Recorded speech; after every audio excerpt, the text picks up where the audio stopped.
भविष्य आफ्नो आफै नै अरूको हियाई बनाउँदैन यो देश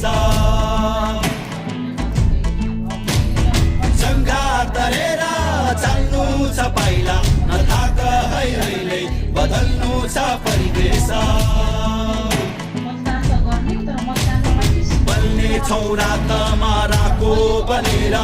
चिच्याई डाकमा डाको छोडेर उड्ने छ देश उदाउने छौँ हामी यो भाग्यको घरलाई उठाउनु छ माथि